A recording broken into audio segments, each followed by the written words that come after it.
This is Monkey World in Dorset, the largest ape and monkey rescue centre on the planet. Today on Monkey Life, there's a new baby in the woolly monkey house, but the team are worried for its safety. If it starts going limp or lolling, they need to make a decision whether or not we take it. Yeah. Yep. Baby orangutan Dinda gets to grips with her outside enclosure, and stump-tailed macaque Coco struggles with hers.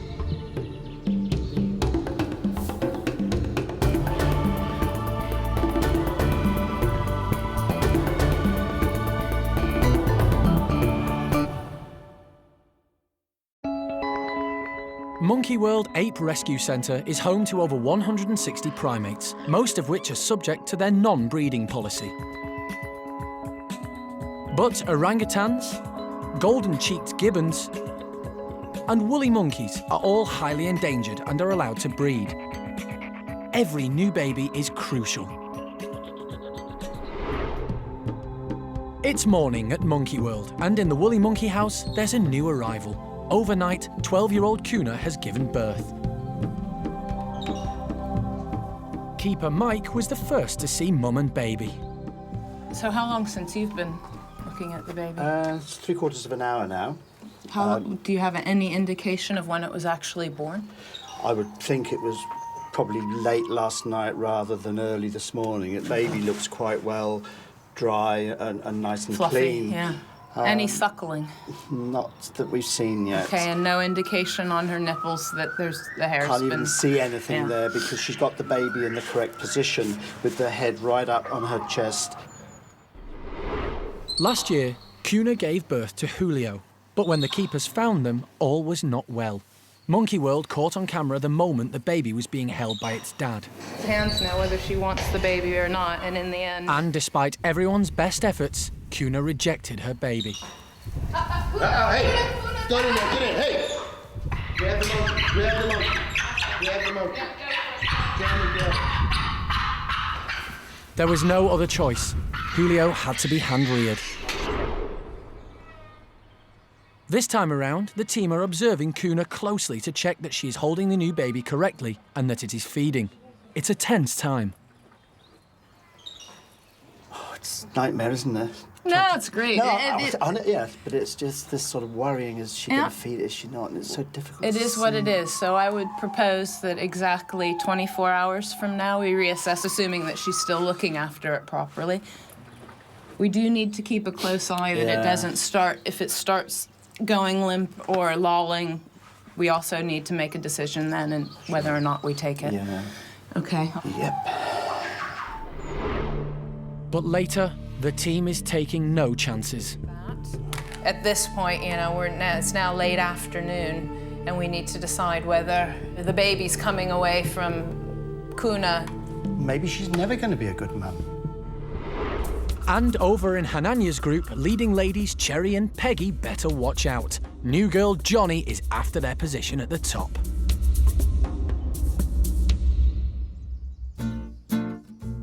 On the other side of the park, animal manager Jeremy is taking an unusual route into the orangutan nursery. Hang on. 9-month-old Dinda has been living full-time in the nursery for 2 weeks now. The primate care staff have brought her outside several times, but today, Jeremy is showing her how to get there on her own. That's how you do it. You know, a couple of times of doing this, and then if she chooses to stay inside still after that, then that's her choice. The orangutan creche helps orphaned orangs settle amongst their own kind. Dinda was born at the park, but rejected by her mum. She was hand-reared, but had contact with the orangs in the nursery from day one.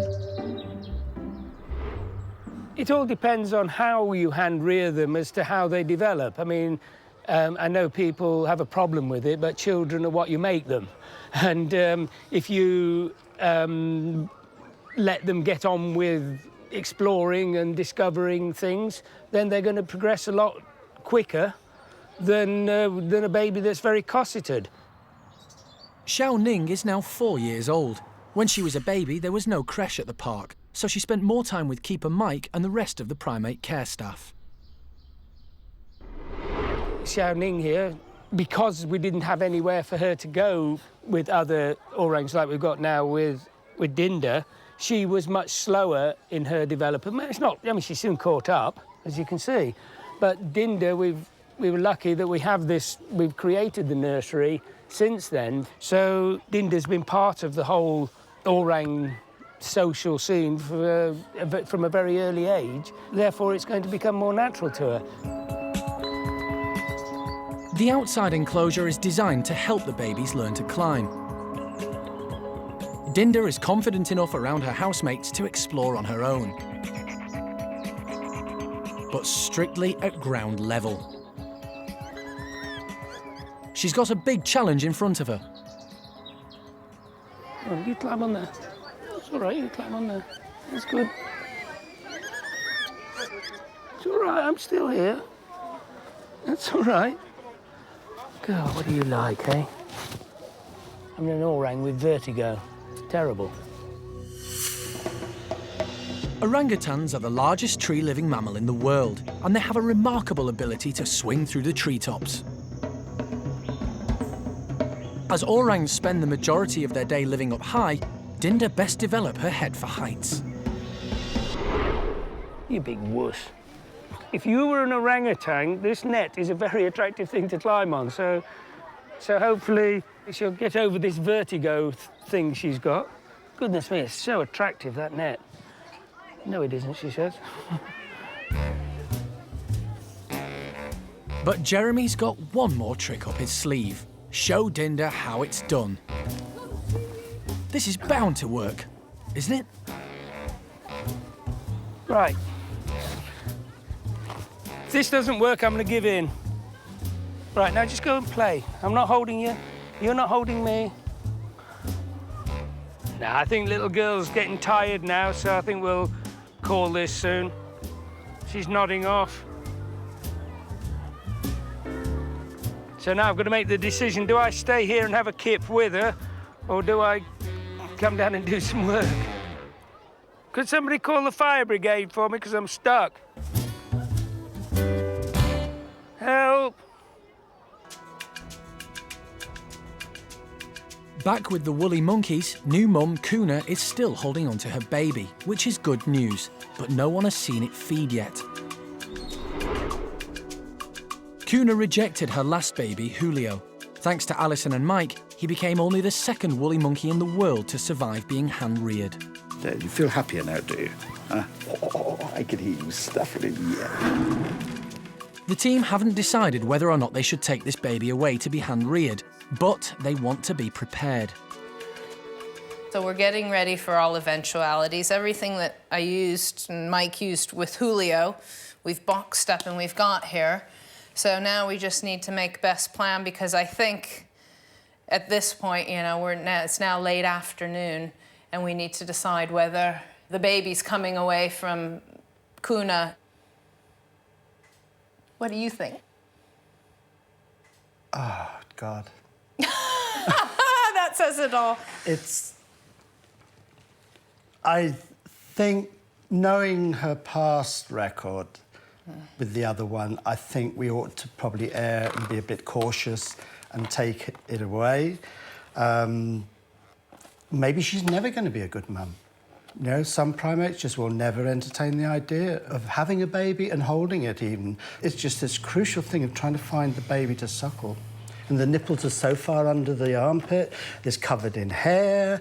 It's like even a mother that rears a baby, you don't hardly ever see it suckling. There's so many things to... So rather than have another disaster, you know, hopefully if we take it, you know, as Alison did with little Julio, you know, we can make this one survive. And Julio's gone back in that group. I mean, he's a total little sweetheart. Kuna's doing much better than she did with Julio, and the park really want her to bring up the baby. But if it's not feeding, the team can't take any chances. They're going to have to make their decision soon. It's a huge lottery, isn't it? It's not, we were just talking going up the road. This is just such an awful thing to have to decide. Coming up, decision time. Will the team take drastic measures with the new woolly monkey baby? If this was a first-time baby, you'd think maybe give it the benefit of the doubt. With the past history of the animal, I'd do it. I'd go for it now and take the baby. And Johnny shows just how ambitious a chimp can be when she starts making a play for top man, Hananya. So he obviously thinks that she's going to be somebody significant, and I'm sure she agrees.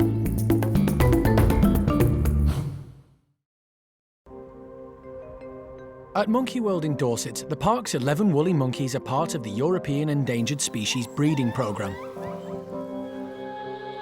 In the early hours of the morning, 12-year-old Kuna gave birth to her second baby. The team have been watching them closely. But the infant hasn't suckled and Mum isn't holding the baby properly. If the baby doesn't feed, it'll become weak and dehydrated, and this could prove fatal. It's now the end of the first day, and baby hasn't suckled yet, that's for sure. So that's not good. But more concerning to us right now, actually, is the fact that whenever Kuna moves around, the baby's legs and tail are hanging. So she's supporting it behind the back of the neck and at maybe the top of the back. But the rest, you know, the baby's holding on with its hands, but it's not holding tight with its legs and tail, which it should be. It really doesn't look too good. I mean, it just really is the most terrible thing in the world. I really don't want to take it from her because she's trying. But the baby's not thriving. There is no obvious answer for this. We need to make a team decision on this, and everybody really does need to have a bit of an opinion. I don't like watching her fly around with it. It looks downright almost dangerous for the baby when she's moving quickly. The rest of the primate care staff come to observe Kuna and her infant before making the final decision. The legs and the tail still aren't tight. It doesn't appear to be improving per se. We can leave it until tomorrow morning, but If this was a first-time baby, you'd think maybe give it the benefit of the doubt. With the past history of the animal, I'd do it. I'd go for it now and take the baby. Yeah, me too, actually. ooh, that's really hanging. Okay, that last image did it for me, I think, unless anybody has any other opinion. So. The baby's hanging limp from its back end. Yeah? You guys happy with that? Yeah? I think so, yeah. Okay, Certainly. let's do the deed.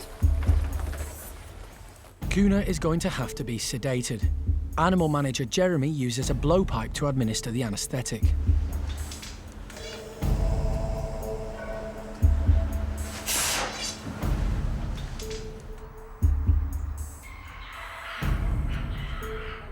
The newborn has been taken away, and it's another boy for Kuna. The priority now is to keep it warm and hydrated. It's not fed for up to 20 hours.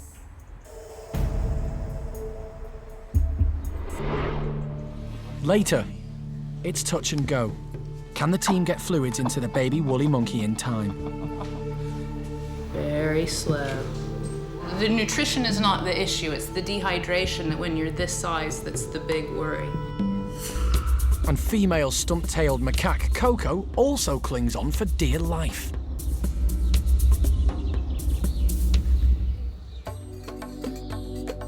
Over in Hananya's chimp group, newcomer Johnny is busy proving that behind every good man, there's an even better woman. Johnny came to the troop from the chimp nursery only 4 months ago, but she was quick to grasp the complex hierarchy of the group. She settled in quickly, but she has a higher aim in mind than simply being popular with her peers. It seems likely that one day, Johnny will be one of the dominant ladies in the group. I do think Johnny's going to be a very high-ranking female. Hananya seems to be very keen on Johnny. He spends a lot of time grooming her. So he obviously thinks that she's going to be somebody significant, and I'm sure she agrees.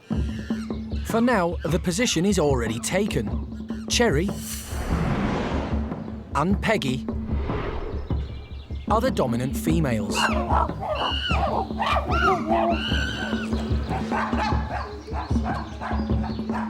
This is made clear from the amount of attention they receive from the rest of the group.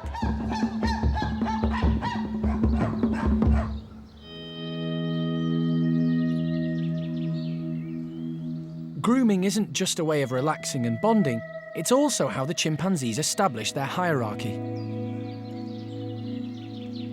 The more important you are, the more pampering you receive, and Cherry and Peggy get more than their fair share.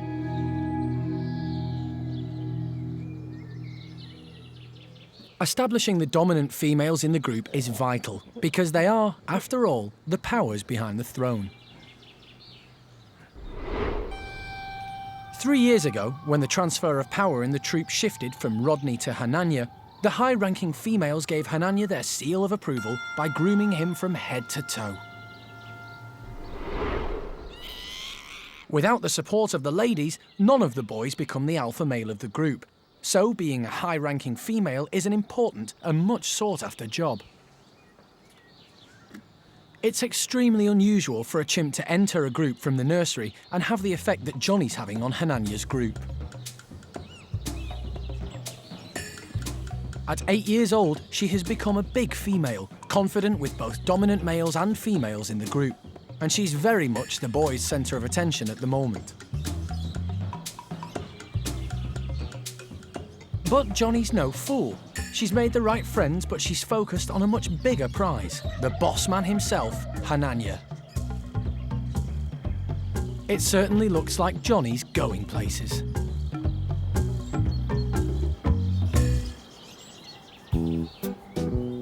Over in the Stump-Tailed Macaque house, new girl Coco heads outdoors every day. She's very cautious, but she seems to be getting fitter. Now, her movement's improved a lot since she got here. She still struggles with round objects, especially on moist days like today, where she will slip off poles and things. She has improved. If she loses her balance slightly, she can normally regain it, as long as the poles aren't actually slippy. When Coco arrived at the park, she was overweight and unfit. The park put her on a diet and began to work at making her more active and healthy. Now, she actually lost a third of her weight in the first 6 months she was here, and she's still losing weight. She is 11 kilos. The park encourages the primates to live together as naturally as possible. Now Coco is healthier, the staff have stopped going in to weigh her or handle her. Coco now lives with the geriatric boys, Roland and Gerald. Their enclosure is designed differently to the boys next door because of their mobility problems, and even these designs present challenges.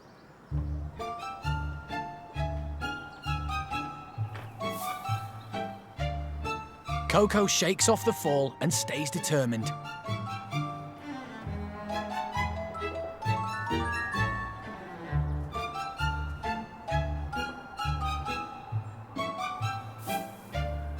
After 2 slips, Coco works out a better way to get where she wants to go. Oh, she's very stubborn. She slipped down the first pole, so she then chose another path round. So she's got the intelligence to do that and the mobility to do that now. She's doing incredibly well today. She's right round at a point that we haven't had her before. If she wants to do something, she'll do it. If there's anything in her way, she'll generally push it out the way unless she can't. And then she'll keep going until she gets bored, and then she'll find an alternative route. Coco's rehabilitation is going very well, and life for her has certainly improved.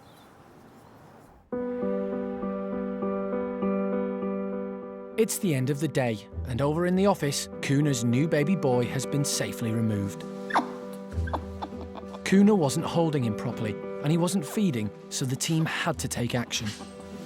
Yep, he's already sort of making little suckling moves, so we'll need to get some fluid into him and weigh him. 410, 410, 410 grams. The team didn't see the baby suckle throughout the day. Alison's worried that he's dehydrated. If I pinch his skin on his arm, it stays peaked. You see that peak right there? That's an indicator. If you normally pinch your skin, if you're not dehydrated, it springs right back. The fact that it holds a peak at all means that he's dehydrated. So first order of business is just getting a bit of fluid into him and something that isn't going to necessarily cause diarrhea. Now, the first time that he takes the milk, it might actually cause him a little bit of diarrhea because his stomach and his gut isn't used to it. Very slow. And so you just want to get the fluid into him before you start. The nutrition is not the issue, it's the dehydration that when you're this size that's the big worry. 18 months ago, Alison hand-reared the newborn's brother, Julio, and discovered baby woolly monkeys thrive on constant contact. She needs to do the same for the latest arrival. Such a good boy. I know. And as soon as I move away, even just from this distance, he wants to be right here looking at me and tucked up. And I believe that's why these don't thrive in an incubator.